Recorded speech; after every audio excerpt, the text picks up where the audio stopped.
Jai Sairam, welcome back to my channel. இன்றைக்கி இந்த பதிவில் எம்பெருமான் ஏழுமலையான் பற்றி தான் இதில் இன்றைக்கி நான் ஷேர் பண்ணுறேன். புரட்டாசி மாதம், இன்றைக்கி புரட்டாசி 1 நிறைஞ்ச பௌர்ணமி. இன்றைக்கி எம்பெருமானை பற்றி நான் என்ன ஷேர் பண்ணுறேன் அப்படின்னா, உங்களுக்கு தொழிலில் பிரச்சனை, பண கஷ்டம், நிறைய கடன் இருக்குது, இது மாதிரி தொழில் சரியாகவே போகலை, பிஸ்னஸ் லாஸு, இந்த மாதிரியெல்லாம் ஃபீல் பண்ணுறவங்க, இக்கட்டான சூழ்நிலையில் இருக்கிறோம் அப்படின்னு நினைக்கிறவங்களுக்கான பதிவு தான் இந்த பதிவு. கண்டிப்பாக உங்களுக்கு யூஸ்ஃபுல்லாக இருக்கும் அப்படின்னு நான் நினைக்கிறேன். இந்த பதிவை முழுக்க ஸ்கிப் பண்ணாமல் பாருங்கள். என்னோட சேனலுக்கு தொடர்ந்து சப்போர்ட் பண்ணுங்கள், லைக் பண்ணுங்கள், ஷேர் பண்ணுங்கள், கமெண்ட் பண்ணுங்கள். ப்ளீஸ் மறக்காமல் சப்ஸ்கிரைப் பண்ணுங்கள், பெல் ஐக்கானை கிளிக் பண்ணுங்கள். திருப்பதிக்கு போய் திருமலையில் எழுந்தருளி இருக்கும் ஏழுமலையான தரிசனம் செஞ்சு வந்தாலே வாழ்க்கையில் மாபெரும் திருப்பம் உண்டாகும் அப்படிங்கிறது ஐதீகம். அதனால தான் பெரிய பெரிய அரசியல்வாதிகள், விஐபிகள் கூட நடுத்தர மக்கள்லேருந்து எல்லாருமே ஏழுமலையான அங்கே போய் மணிக்கணக்கில் காத்துட்டு இருந்து தரிசனம் பண்ணுவாங்க. எல்லாருமே திருப்பதிக்கு போகணும்னு நினைக்காதவங்களே இருக்க மாட்டாங்க, எல்லாரும் போவாங்க. இதெல்லாம் ஒரு பக்கம் இருக்க திருப்பதிக்கு செல்லணும், போகணும் அப்படின்னா ஸ்பெஷல் நாட்கள் இருக்குது. அது அந்த நாளில் போனோம் அப்படின்னா நமக்கு வியாபார விருத்தி, பண கஷ்டம், இது எல்லாமே சரியாகுமா? அதெல்லாம் எப்போ போகலாம் அப்படின்னு பார்க்கலாம். ஒவ்வொரு மாதம் தமிழ் மாதம் வருது இல்லையா, அதுல முதல் திங்கட்கிழமை திருப்பதிக்கு போனோம் அப்படின்னா நம் வாழ்க்கையில அனைத்துமே ஐஸ்வர்யம் தானாமா. நம்ம என்ன நினச்சி வேண்டி போகிறோமோ நல்லா ஞாபகம் வச்சுக்கோங்க. ஒவ்வொரு தமிழ் மாதத்தில் வர முதல் திங்கட்கிழமை நீங்கள் திருப்பதி போயிட்டு வந்தீங்க அப்படின்னா நிச்சயமாக உங்களுக்கு திருப்பம் ஏற்படும். ஏன் மற்ற நாள் போனால் ஆகாதா? சனிக்கிழமை தானே பெருமாளுக்கு உகந்தது அப்படின்னு நீங்கள் நினைக்கலாம். ஆனால் அதையும் தாண்டி இந்த திங்கட்கிழமைக்கு அவ்வளவு மகிமை இருக்குது. அதாவது 7 மலையை ஏறி இறங்கும்போது நம் வாழ்வில் இருக்கக்கூடிய பிரச்சனைகள் முகமாயிருது, நம் வாழ்வோ மேலோங்கி போகும். திருப்பதி திருமலையில் ஏழுமலையான நாம் தரிசிக்கிறதுக்கு முன்னாடி திருச்செந்தூரில் உள்ள பத்மாவதி தாயாரை நாம் முதல்ல தரிசனம் பண்ணணும். பத்மாவதி தாயாரை தரிசித்ததுக்கு அப்புறமா திருமலைக்கு போய் திருமாலை தரிசிப்பது ரொம்ப விசேஷ பலன் கிடைக்கும். திருமாலை தரிசனம் மனதுக்கு இனிமையாக இருக்கும். அதாவது ஸ்ரீ ராமானுஜர் யந்திர சக்கரங்கள் அங்கே பதிச்சிருக்கிறாரு. கந்த புராணத்துல இந்த ஸ்தலம் பற்றி சொல்லும்போது பாபநாசம் தீர்த்தம் பாவங்களை போக்கும், செய்வினை தோஷம் வறுமை நீங்கிறதோடு சந்ததி விருத்தி உண்டாகும். அதாவது வாஸ்துப்படி வடகிழக்கில் அருவி அமைஞ்சு பள்ளமாக இருக்கு, தெற்கே உயரமான மலைகளோட இருக்கு, வடக்கு தாழ்ந்து தெற்கு உயர்ந்ததால இந்த இடம் மிகவும் பிரபலம் அடையும். மக்கள் கூட்டம் அலைமோதும், செல்வம் மலை போல குவியும் அப்படின்னு பிரபஞ்சம் சக்தி ஆற்றல் இங்க சூட்சுமமாக இருக்கு. நம்ம மூளையை பல மடங்கு வேகத்துடன் செயல்படுத்துறதுக்கு தன்னம்பிக்கையும் அதிகரிக்குது. வாஸ்துப்படி மிக பலமாக இருப்பதனால இந்த திருக்கோயில் மிக சக்தியுடன் இருக்குதாமா. இந்தியாவில் அதிக செல்வம் நிறைந்த கோயில் நம்ம திருப்பதினே சொல்லலாம். கலிகாலத்திலும் பெருமாள் பக்தர்களுக்கு உதவி செய்கிறத பல பக்தியுடன் போயிட்டு இருக்கிறாங்க சொல்றாங்க. குலதெய்வம் இல்லாதவங்க திருப்பதி பெருமாளை தான் தங்கள் குலதெய்வமா வணங்கிட்டு வர்றாங்க. நடந்து நம் மலை ஏறினால் நமக்கு அவ்வளவு ஆரோக்கியத்துக்கு அவ்வளவு நல்லது. ஒரு அக்குப்பஞ்ச ட்ரீட்மெண்ட் செஞ்ச அளவுக்கு நமக்கு இருக்குமாமா. நிமிர்ந்து மலை ஏறுறதுனால நம்ம உடல்ல இருக்கிற மூலாதார சக்கரங்கள் நல்லா சுழலுமா.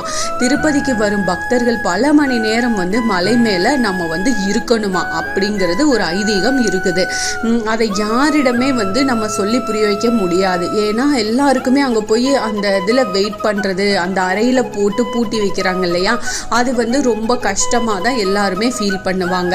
ஆனால் அங்கே போய் அந்த டைமில் வந்து நம்ம அந்த அறையில் வந்து மௌனமாக இருந்து நம்மளோட வேண்டுதலை வந்து பிரார்த்தனை பண்ணோம் அப்படின்னா திருப்பதி வெங்கடேச பெருமாளுக்கு ரொம்ப அவருக்கு போய் உடனடியாக அந்த வேண்டுதல் போய் சேருமா. அதே போல் பெருமாளுக்கு பிடிக்கும் லக்னம் மேஷம், ரிஷபம், மிதுனம், கன்னி, துலாம், விருச்சகம், மகரம், மீனம். இது மாதிரி வருடம் இந்த லக்னம் எல்லாம் அவருக்கு பிடிக்கும். வருடத்துக்கு ஒரு முறை வந்து சிம்ம ராசிக்காரவங்க வந்து தனுசு, கும்பம் இவங்கெல்லாம் வந்து கண்டிப்பாக போகலாம். ஏழுமலையும் சூட்சுமமான கிரகங்களுடன் சம்பந்தப்பட்டிருக்கு. நாம் ஒவ்வொரு மலையும் ஏறி இறங்கும் போது தோஷங்கள், பாவங்கள் எல்லாமே போயிடும். திருப்பதி வெங்கடாச்சலபதியும் மகாலட்சுமியும் சர்வ ஐஸ்வர்யமும் தருவாங்க. பத்மாவதி தாயார் வாழ்க்கையில அனைத்து வசதியும் தருவாங்க. 7 சக்கரத்தையும் ஆதாரமாக வைத்து 7 சக்கரங்களையும் முழு வீச்சில் இயக்கி 7 மலையிலும் பிரசிக்க வைத்து அவர் கையில் இருக்கக்கூடியது சொர்ண முத்திரை, சொர்ண சக்கரம். சொர்ண பைரவர் தான் செல்வத்திற்கு அதிபதி. அதனால செல்வம் அங்கு வந்து சேருது. கடன் பிரச்சனை, தொழில் பிரச்சனை, இது எல்லாமே வந்து எல்லாத்துக்கும் நல்ல வழி கிடைக்கும். செல்வம் பெருகும், ஐஸ்வர்யம் நிறைஞ்சு நிற்கும். ஒவ்வொரு தமிழ் மாதம் அதாவது முதல் திங்கட்கிழமை அன்னைக்கு காலை நேரத்தில் ஏழுமலையான வழிபட்டோம் அப்படின்னா கண்டிப்பாக வாழ்க்கையில் பல அற்புதங்கள் வந்து நடக்கும். கண்கூடாக நாம் பார்க்க முடியும். 12 மாதங்கள் இதனை வந்து நம்ம கடைப்பிடிச்சிட்டு வரணும். அது எப்படி அப்படின்னா தை மாதம் தொடங்கணும். தை மாதம் வருது இல்லையா, அப்போ முதல் திங்கட்கிழமை, தை மாதத்தில் வர முதல் திங்கட்கிழமை தொடங்கி மார்கழி மாதத்தில் வர முதல் திங்கட்கிழமை நாம் முடிக்கணும். ஒவ்வொரு மாதமும் படிப்படியாக நாம் போயிட்டு வந்தோம் அப்படின்னா கண்டிப்பா செல்வ வளம் பெருகும். ஏன்னா உங்களுக்கு தொழில்ல இருக்கிற பிரச்சனை எல்லாமே, பணம் சம்பந்தப்பட்ட பிரச்சனை எல்லாமே தீரும். அவ்வளவு மகிமை வாய்ந்தது. ஏன்னா இந்த உலகத்திலேயே சந்திரனை முதல்ல பார்த்தவங்க ஜப்பானியர்கள் தான். சந்திரன் வந்து கதிர்கள் அதிக அளவில் ஈர்த்து கொள்வதால் தான் அவங்க வந்து அறிவாற்றல், நுண்ணறிவு, பொருளாதார வளர்ச்சியுடன் இருக்கிறாங்க. அதுபோல இந்தியாவில் சந்திரனோட தாக்கம் வந்து அதிக அளவில் உள்ள இடம் வந்து திருப்பதி தான். சந்திரன் சக்தி மிகுந்த கோயில் அப்படிங்கிறதுனால மனம் நிம்மதி அங்கே நிறைய இருக்கு. ஏன்னா மூலிகைகள் அதிகம் இருப்பதாக அந்த பூமியே வந்து நிறைஞ்சிருக்கு. அதனால சந்திர திசை மற்றும் சந்திர புத்தி நடக்கிறவங்க, தோல் நோய் இருக்கிறவங்க, மன அழுத்தம் மற்றும் மனநிலை பாதிக்கப்பட்டவங்களுக்கு ஏழுமலையான ஆலயம் ஒரு சிறந்த பரிகார ஸ்தலம்னே சொல்லலாம். திருமலையில் திங்கட்கிழமை இரவு வந்து நீங்கள் தங்குறது ரொம்ப சிறப்பு. திங்கட்கிழமை அன்னைக்கு பார்த்தீங்கன்னா அங்கே தங்கி நீங்கள் வந்து வழிபாட்டு செய்கிறது ரொம்ப பலனை கொடுக்கும். திருமலை மீது எவ்வளவு நேரம் நாம் இருக்கிறோமோ அவ்வளவு நேரம் வந்து அவ்வளோ நன்மையை நமக்கு கொடுக்கும்.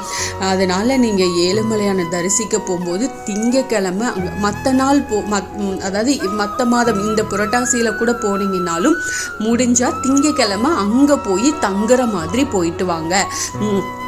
ஆமாம், அங்கே திருப்பதியில் போய் அந்த மேலே போய் நீங்கள் அந்த திங்கட்கிழமை இருக்கிற மாதிரி பார்த்து பிரார்த்தனை பண்ணிட்டு வாங்க. அந்த மாதிரி பிளான் பண்ணிட்டு போயிட்டு வாங்க. நிச்சயமாக உங்களுக்கு வந்து ஒரு நல்ல மாற்றம் வந்து கிடைக்கும். அதனால் இந்த திங்கட்கிழமையை தவற விடாதீங்க. பெருமாள் உங்களுக்கு கண்டிப்பாக நல்லதே செய்வார். சனிக்கிழமையும் முடியும் அப்படின்னா நீங்கள் போயிட்டு வாங்க. ஆனால் நான் வந்து இதில் வந்து திங்கட்கிழமையோட மகிமையை தான் நான் உங்களுக்கு சொல்லியிருக்கேன். ஏதாவது டவுட்டு அப்படி இருந்துச்சுன்னா எனக்கு கமெண்ட்டில் கேளுங்க. கண்டிப்பாக நான் உங்களுக்கு கிளியர் பண்ணுவேன். இது மட்டும் இல்லை, உங்களுக்கு எதில் சந்தேகம் அப்படின்னாலும், எந்த பதிவு இதுக்கப்புறம் வேணும் அப்படின்னாலும் அதையும் என்கிட்ட கேளுங்க, கமெண்ட்டில் கொடுங்க. நான் கண்டிப்பாக உங்களுக்கு அந்த பதிவும் கொடுக்குறேன், ரிப்ளைவும் பண்ணுறேன்.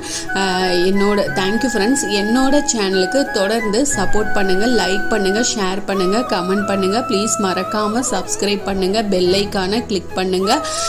இது போல் ஆன்மீக பதிவுகள் எனக்கு தெரிஞ்ச எல்லாத்தையுமே உங்களுக்கு நான் ஷேர் பண்ணுறேன். இந்த பதிவு உங்களுக்கு பிடிச்சிருக்குன்னு நான் நினைக்கிறேன். Thank you friends. மீண்டும் அடுத்த பதிவில் சந்திப்போம்.